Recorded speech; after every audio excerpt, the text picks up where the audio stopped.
خواتین و حضرات، میں ہوں آپ کا میزبان عارف کسانہ، اور آج کے ولاگ میں ہم 13 جولائی سے سویڈن میں نافذ ہونے والے اس قانون کے حوالے سے مزید تفصیل سے بات کریں گے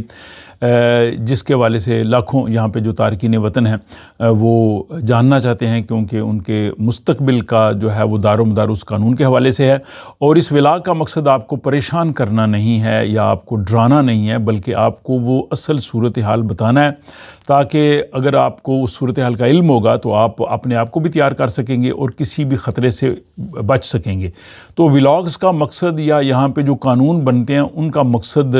لوگوں میں ہیجان پیدا کرنا یا پریشان کرنا نہیں ہے، بلکہ آپ لوگوں کی اویئرنیس ہے، آپ کو انفارمیشن دینا ہے، تاکہ قانون تو بن گیا ہے، آپ کو علم ہو یا نہ علم ہو تو آپ جو ہے وہ اس قانون کی زد میں آئیں گے۔ اور اگر لا علمی کی وجہ سے اگر آپ کو کسی قانون کا علم نہیں ہے تو اور آپ اس کی زد میں آتے ہیں تو آپ یہ نہیں کہہ سکتے مجھے علم نہیں تھا۔ تو لا علمی جو ہے وہ آپ کو بچا نہیں سکتی۔ تو اس لیے میرا مقصد یہی ہوتا ہے کہ آپ کو ان چیزوں کے بارے میں آگاہ کیا جائے۔ اور 13 جولائی سے سویڈن میں ایک نیا قانون جو ہے وہ نافذ ہو چکا ہے، جس کو گڈ کنڈکٹ کا قانون کہتے ہیں، واندلس کراو۔ اور اس پہ پہلے بھی میں نے بات کی ہے، اس پہ بہت سے سوال آئے تھے، اب اس کو تفصیل سے بات کریں گے۔ اور ایک دوسرا قانون بھی آپ نے دیکھا کہ جو یہاں پہ ہے کہ اگر جرم آپ نے نہیں بھی کیا لیکن اگر آپ نفسیاتی سائیکولوجیکلی کسی کو پریشرائز کرتے ہیں تو وہ بھی جرم ہے۔ تو ان سب کے پیش نظر جو ہے وہ اب حکومت یہاں پہ جو حکام ہے، جو یہاں پہ لوگ سویڈش سٹیزنز نہیں ہیں، جن کے پاس ریزیڈنس پرمٹ ہے، پرماننٹ ریزیڈنس ہے یا کسی طریقے سے بھی رہ رہے ہیں، ان کا رویہ جو ہے وہ جانچ پڑتال کریں گے۔ اور اگر ان کا رویہ جو ہے وہ درست نہیں ہے، انہوں نے کوئی سنگین جرم کیا ہے یا جرم نہیں بھی کیا، تب بھی وہ اس کی زد میں آ سکتے ہیں۔ تو اس ویڈیو میں ہم بات کریں گے کہ یہ نیا قانون بیسیکلی تفصیل سے ہے کیا، کن لوگوں پہ اس کا اطلاق ہوگا، کن چیزوں کی وجہ سے رہائشی پرمٹ جو ہے وہ خطرے میں پڑ سکتا ہے، کن لوگوں پہ یہ قانون نافذ نہیں ہوگا، اور اس قانون پہ تنقید کیوں ہو رہی ہے۔ اور آخر میں ہم یہ بتائیں گے کہ کون کون سی ایسی خاص باتیں ہیں جن کا اگر آپ خیال رکھیں تو آپ کو پھر پریشان ہونے کی ضرورت نہیں ہے، اس لیے آپ پوری ویڈیو دیکھیں گے تو آپ کو ان تمام چیزوں کا علم ہو جائے گا۔ سب سے پہلی بات یہ ہے کہ یہ جو قانون ہے اس کا نام ہے واندلس کراو، جس کا مطلب ہے اچھے کردار اور رویے کی شرط، گڈ کنڈکٹ۔ آپ کا یہاں پہ کریکٹر، کردار اچھا ہونا چاہیے۔ اور دلچسپ بات یہ ہے کہ یہ پہلے بھی سویڈن میں قانون تھا، یہ اب نیا نہیں آیا۔ 2005 میں وہ قانون ختم کر دیا گیا تھا، یعنی 2005 سے پہلے یہ قانون موجود تھا۔ اب حکومت نے اس کو دوبارہ نافذ کیا، اور حکومت کا یہ کہنا ہے کہ کوئی شخص اگر سویڈن میں رہنا چاہتا ہے تو صرف قانون توڑنے سے بچنا کافی نہیں ہے، بلکہ ایک ذمہ دار شہری کی حیثیت سے وہ اپنی زندگی گزارے، اچھے طریقے سے گزارے۔ حکومت نے یہ قانون کیوں متعارف کرایا؟ تو اس بارے میں جو مائیگریشن کے وزیر ہیں یون فرشل، ان کا یہ کہنا ہے کہ قانون کی پاسداری کرنا، قانون پہ چلنا ہر شخص کی ذمہ داری ہے، اور سویڈن میں رہنے والے سب لوگوں کو ایسا طرز زندگی اختیار کرنا چاہیے جو معاشرے کے دوسرے افراد کے لیے نقصان دہ نہ ہو۔ حکومت کا موقف یہ ہے کہ اس سے عوامی اعتماد بحال ہوگا، جرائم میں کمی ہوگی، ویلفیئر فراڈز جو ہے وہ رکیں گے، منظم جرائم جو ہیں، کرائمز، ان کے خلاف کارروائی ہوگی، وہ کم ہوں گے، اور امیگریشن سسٹم جو ہے وہ مزید ٹرانسپیرنٹ اور بہتر ہوگا۔ اب اگلی بات کہ کن وجوہات کی بنا پہ ریزیڈنس پرمٹ منسوخ ہو سکتا ہے، یہی اس قانون کا سب سے اہم حصہ ہے۔ اگرچہ اس قانون میں اس کی پوری تفصیل نہیں دی گئی، یہی وجہ کہ اپوزیشن نے اس پہ جو ہے وہ اعتراض کیا ہے کہ آپ پہلے ڈیفینیشن دیں کون کون سی چیزیں ہیں۔ لیکن جو میگرخونس ورکت ہے، مائیگریشن ایجنسی ہے، اس نے کچھ مثالیں دی ہیں کہ یہ چیزیں ہو سکتی ہیں جن کی وجہ سے ریزیڈنس پرمٹ منسوخ ہو سکتا ہے۔ مثلاً جرائم میں ملوث ہونا، کوئی جرم کرنا، عوامی مفاد یا قومی سلامتی کے لیے خطرہ بننا، حکومتی فیصلوں کی مسلسل خلاف ورزی کرنا، مثلاً عدالت کے فیصلوں کو نظر انداز کرنا، سرکاری احکامات کو نظر انداز کرنا، مسلسل قرضے ادا نہ کرنا۔ اگر کوئی شخص جان بوجھ کر اپنے قرضوں سے بچتا رہے تو یہ بھی ایک منفی پوائنٹ ہو سکتا ہے، یا جرمانے جو ہے وہ ادا نہ کرنا، جس میں ٹریفک کے جرمانے ہو سکتے ہیں، سرکاری فیس ہو سکتی ہے، کوئی بار بار اس کو ادا نہیں کر رہا، یا ٹیکس چوری کرنا، تو یہ جو ہے وہ سارے اس میں آ سکتے ہیں۔ اگر کوئی شخص یہ کام کرتا ہے لیکن ٹیکس ادا نہیں کرتا یا غیر قانونی طور پہ کام کر رہا ہے تو وہ بھی منفی رویہ سمجھا جائے گا۔ اس کے بعد اگلا ہے بلیک ورک، کالا کام کرنا، اگر کوئی شخص بغیر مطلب وہ اجازت کے یا وہ آمدنی چھپا رہا ہے یا انلیگل طریقے سے کام کر رہا ہے تو اس کو بلیک جاب کہتے ہیں، اور یہ بھی آپ کے ریزیڈنس پرمٹ کے لیے خطرہ بن سکتا ہے۔ نیکسٹ ہے ویلفیئر فراڈ، مطلب غلط معلومات دے کے حکومت سے سوشل یا باقی جو بینیفٹس ہوتے ہیں لینا، جعلی کاغذات دینا دھوکہ دہی سے، تو یہ بھی خراب کردار میں جو ہے وہ شامل ہوگا۔ پھر یہ جھوٹی معلومات دینا، آپ نے ریزیڈنس پرمٹ حاصل کرنے کے لیے جھوٹی معلومات دیں، یا ورک پرمٹ حاصل کرنے کے لیے، یا امیگریشن میں آپ نے جھوٹ بولا، تو یہ بھی جناب جو ہے جان بوجھ کے غلط معلومات دی گئی جو ہیں ان کے خلاف کارروائی ہو سکتی ہے۔ اس کے بعد یہ ہے قرضے، اور اگر آپ ڈرائیونگ کرتے ہیں اس میں آپ کو ٹکٹس لگتی ہیں، تو مائیگریشن ایجنسی نے واضح کیا ہے کہ ہر قرض خود بخود رہائشی پرمٹ نہیں ختم کرے گا، کہ یہ آپ نے ایک قرضہ تھا وہ آپ نے ادا نہیں کیا، یا اگر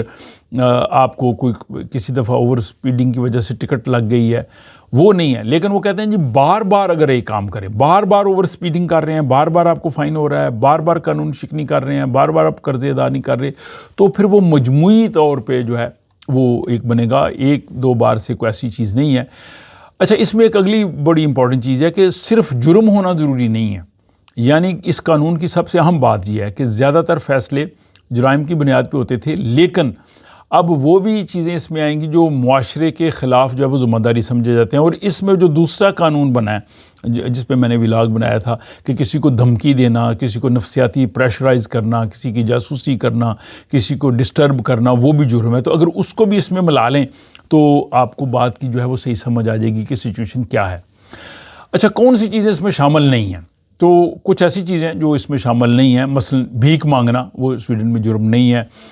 شراب نوشی، منشیات، جسم فروشی، اس طرح کی چیزیں جو ہیں وہ جرم نہیں ہے۔ لیکن اگر کوئی شراب نوشی یا منشیات کے استعمال کی وجہ سے دوسروں کے لیے خطرہ بن رہا ہے، دوسروں کو ڈسٹرب کر رہا ہے، تو تب سچویشن مختلف ہو سکتی ہے۔ اب اگلا سوال یہ ہے کہ کیا سوشل میڈیا پہ جو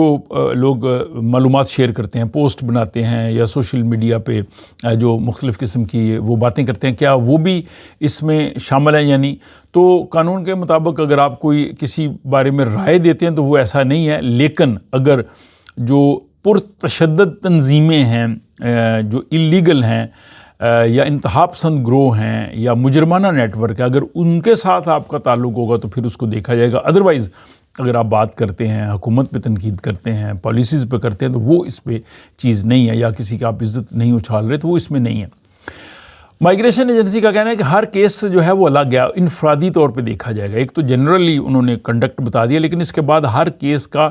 مختلف فیصلہ ہوگا، ہر شخص کی جو صورتحال ہے، اس کا ماضی ہے، موجودہ حالات ہے، معاشرے مسلم میں کیا کیا ہے، کس طرح سے رہ رہا ہے، تب فیصلہ ہوگا۔ یہ نہیں ہے کہ ایک چیز کی بنیاد پہ ہی فیصلہ کر دیا جائے گا۔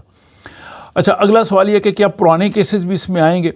تو یہ ایک بڑا اہم نقطہ ہے۔ قانون جو ہے وہ 13 جولائی سے جو ہے وہ نافذ ہوا ہے۔ حکام اس بندے کی بیک گراؤنڈ چیک کر سکتے ہیں، لیکن ماضی میں اگر اس نے کچھ کر دیا تو وہ اس میں شامل جو ہے وہ نہیں ہوگا۔ اگلا سوال یہ ہے کہ کن لوگوں پہ یہ قانون نافذ نہیں ہوگا؟ تو پہلی چیز ہے کہ 15 سال سے کم عمر بچوں پہ یہ نافذ نہیں ہے، اور اس کے بعد اگر کسی غیر ملکی کے بچے ہیں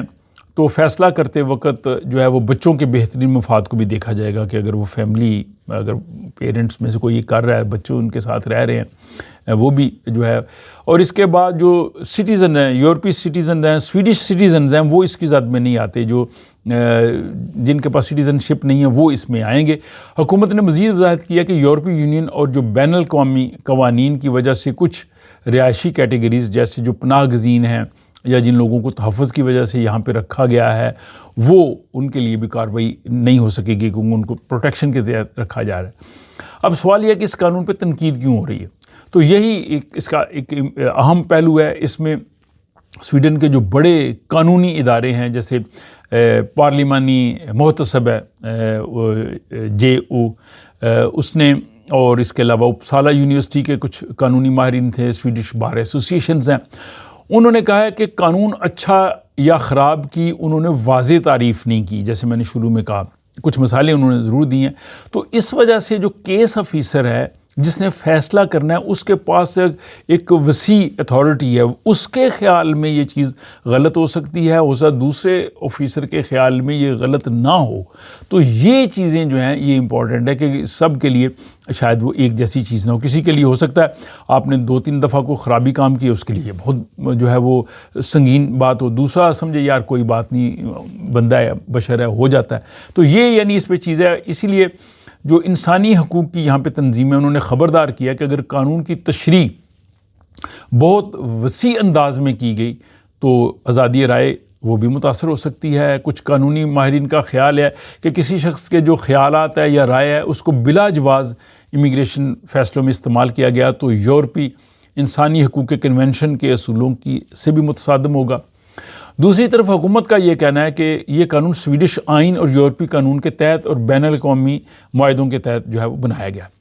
اب اس قانون پہ عوامی رد عمل بھی آیا، وہ بھی رائے منقسم ہے۔ اب کچھ لوگ کہتے ہیں کہ یہ قانون ہونا چاہیے، اس سے جرائم میں کمی آئے گی، لوگ سویڈش قانون کی پاسداری کریں گے اور امیگریشن سسٹم بھی بہتر ہوگا، اور اگر کوئی یہاں پہ رہ رہا ہے تو واقعی اس کو اچھے طریقے سے رہنا چاہیے، وہ کیوں یہ جرائم کرے، اور جس نے جرم نہیں کرنا اس کو خطرہ کیا ہے۔ لیکن جو تنقید کرنے والے وہ کہتے ہیں جی کہ اس سے پھر جو اعلیٰ تعلیم صاحب ہنرمند لوگ ہیں وہ سویڈن میں آنے سے ڈریں گے کہ وہاں پہ اتنا سخت قانون ہے، یہ نہ ہو کہ وہاں پہ جائے ہمیں ڈیپورٹ کر دیا جائے۔ لوگوں میں ایک غیر یقینی صورتحال ہوگی، لوگ ڈرتے رہیں گے، پریشر میں رہیں گے، اور پھر یہ ہے کہ ایک ہی عمل میں جو سٹیزن ہے سویڈن کا اس کے لیے اور قانون ہے، اور جو غیر سٹیزن ہے اس کے لیے مختلف ہے۔ تو یہ قانون سب کے لیے برابر ہونا چاہیے۔ اب سٹیزنز کو آپ نے چھوٹ دی ہوئی ہے، تو یہ جناب اس پہ آپ بھی اپنی رائے دے سکتے ہیں کہ آپ کے خیال میں کیا سب کے لیے برابر ہونا چاہیے، یا آپ کیا سمجھتے ہیں یہ قانون ہونا چاہیے یا نہیں ہونا چاہیے، آپ بھی اپنی رائے دے سکتے ہیں۔ اب اس میں اس ساری صورتحال کے بعد جو میں سمجھتا ہوں اس میں پہلی چیز یہ کہ جو لوگ یہاں کے قانون کے مطابق رہ رہے ہیں اور انہوں نے کوئی اس قسم کا حرکت نہیں کرنی تو ان کو پریشان ہونے کی ضرورت ہی نہیں ہے۔ دوسری یہ ہے کہ ایک آدھ بار اگر ہو بھی جائے تو وہ بھی ایسا کوئی مسئلہ نہیں ہے، اس میں انہیں پتہ ہے، ہو سکتا ہے غلطی ہو سکتی ہے، عادت بنانا اور غلطی کرنا اس میں فرق ہے۔ تو اس لیے ہمیشہ جب بھی آپ اتھارٹیز سے بات ہو کسی بھی اس میں درست معلومات دیں، ٹیکس وقت پہ ادا کریں، اگر آپ کے جرمانے یا قرضے ہیں وہ بھی وقت پہ ادا کریں، حکومتی قانون کی پاسداری کریں، غیر قانونی کام بلیک جاب وہ نہ کریں، ٹیکس جو ہے وہ مکمل پے کریں، قانونی مسئلہ ہو تو کسی اپنی ایکسپرٹ لائر سے رابطہ کر سکتے ہیں یا متعلقہ اتھارٹی سے۔ تو اس کے بعد پریشان ہونے کی آپ کو ضرورت نہیں ہے۔ تو آج کے اس ولا کے حوالے سے اپنی رائے جو ہے اس کا اظہار ضرور کیجیے۔